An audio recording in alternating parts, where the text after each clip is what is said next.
In situations such as this, when you invite a new defensive coordinator to an organization and you introduce a new defensive coordinator to an organization, you usually start by saying, welcome to Atlanta. But I can't do that with Jeff Ulbrich. I have to say, welcome back to Atlanta. So I kind of want to start there. You're coming back to a place that you spent a good chunk of your career. Absolutely. And you went up, did your thing up in New York, now you're back. So I'm curious, as you were sitting there, as this coaching search started and you saw this defensive coordinator spot for Atlanta come available, what was it about this organization that you wanted to come back to?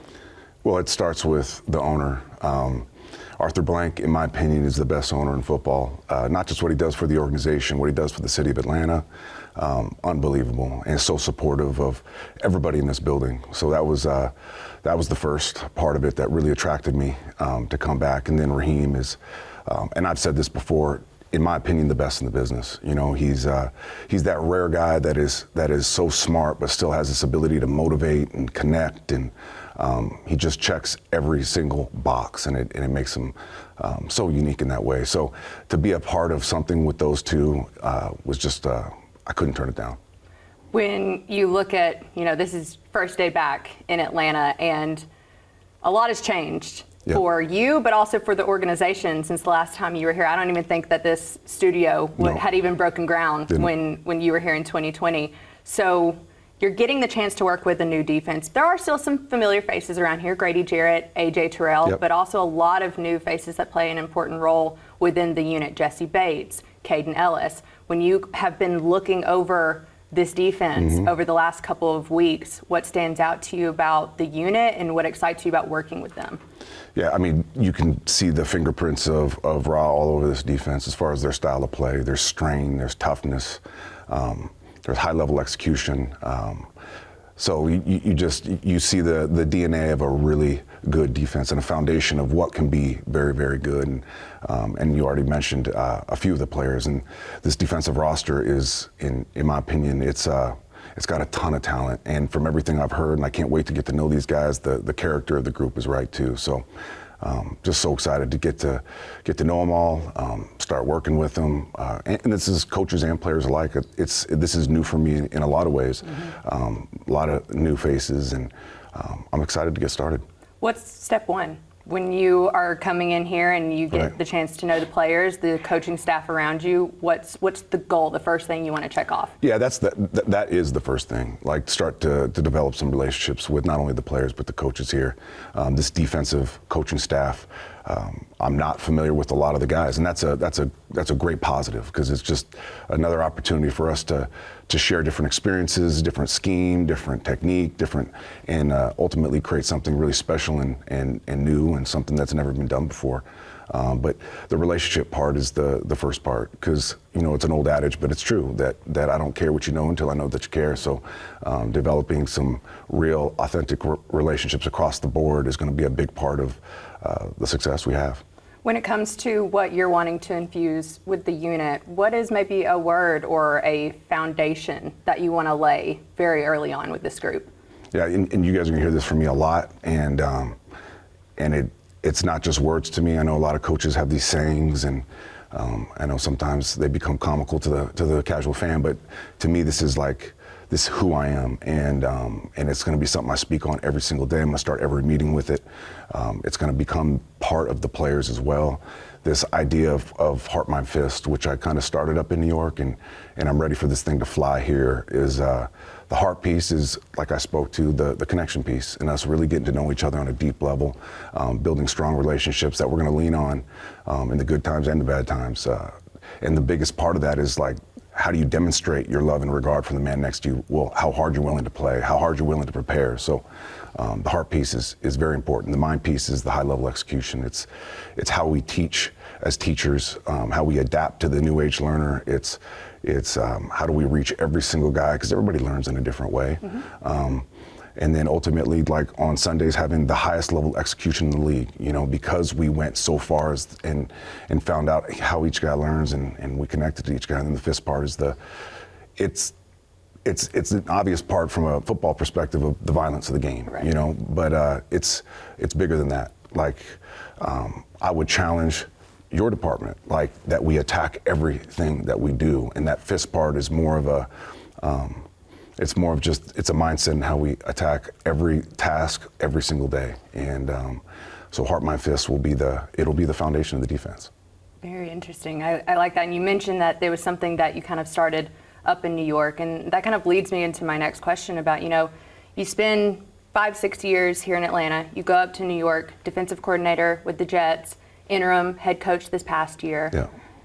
What has evolved for you in the days, in the years that have followed since the last time that we spoke in 2020? How are you a different man, a different coordinator sitting here in front of me now?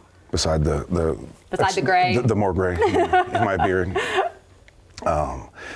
In so many ways, I was just so fortunate to be around probably one of the brightest defensive minds in football right now, and for him to really give me everything as far as his scheme, his system, the technique, the fundamentals, and it was just such a new, fresh approach to what I already had known.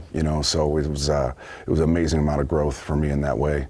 And then I was so fortunate that here's this guy that he made his name as a defensive coordinator, and after the first year, he really stepped away, and he'd have suggestions, game plan on game day here and there, but he absolutely let me run with it, and it was, I'm just so fortunate for that, because that doesn't happen very often, where a defensive coach or an offensive coach allows the coordinator to really run things independently of him. So it was amazing in that way, and there was just so much growth, and I just can't wait to get back here and really share what I've learned, and to try to create something really, really special here.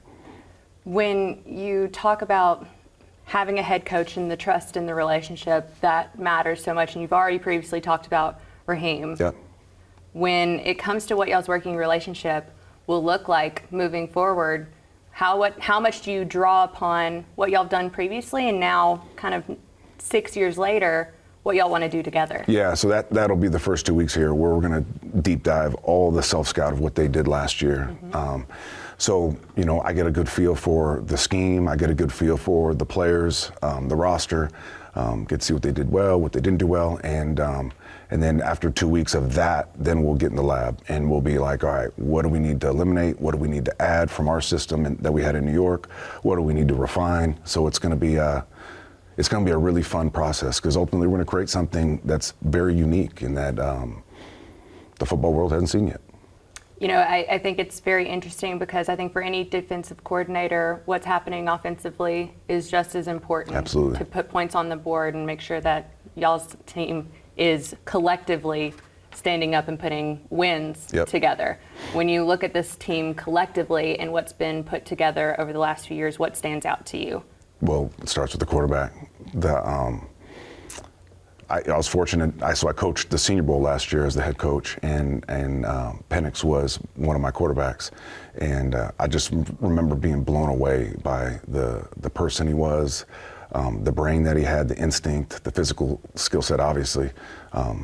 And I just, when Ra and the Falcons drafted him, I was just so excited for the organization, because I just knew they got a winner, and they got a guy that was going to lead this offense, and the truth is he's going to lead this organization, in a lot of ways. And I know it's a lot of pressure for a young guy, but I think he's built for that. My brief interactions with him, I felt something really special on him, So it starts there. And then when you look across the board, there's a lot of offensive talent, receiver, tight end, running back, offensive line. They are in a really good place offensively, from that standpoint. So it's like you said, every great defense is typically paired with an offense that keeps them off the field sometimes, and that can, they can maintain drives, they can sustain, and I'm excited to be paired with an offense that's ready to explode, in my opinion.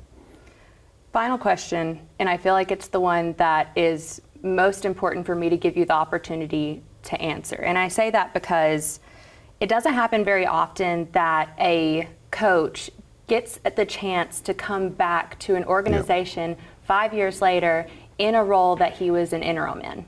And I think that there is a very passionate part of the fan base that has their reservations about that.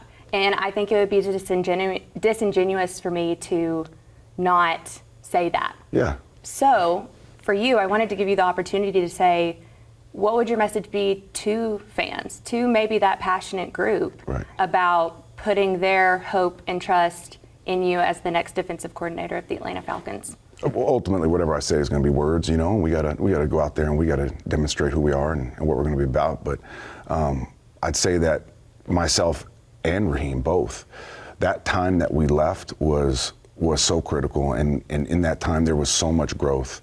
I am not the same coach that I was 4 years, not even close. And I'm not just talking scheme. I'm talking about the way to build a defensive roster, the way to select players, the way to develop players, the way.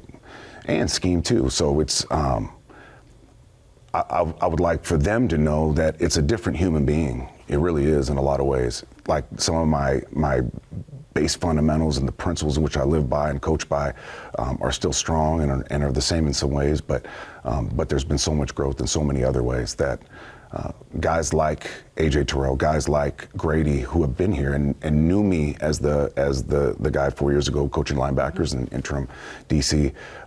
I'd like to think that they're going to see a different coach in front of them in a lot of ways. I appreciate the candor, and I really am excited to see what happens and how this thing moves forward. And last word for you, what are you most excited about when you're getting this group together? I know you said heart, mind, fist. That's it. I know you said these players, but to really get out on the grass, like what's driving you towards that point? Well, the obvious is there's unfinished business here. You know, the fact that we got that close and we didn't get it for ourselves, for this organization, for the city of Atlanta, and it's time we finish the job. Awesome. Great note to end on. Thank you so much for sitting down with me.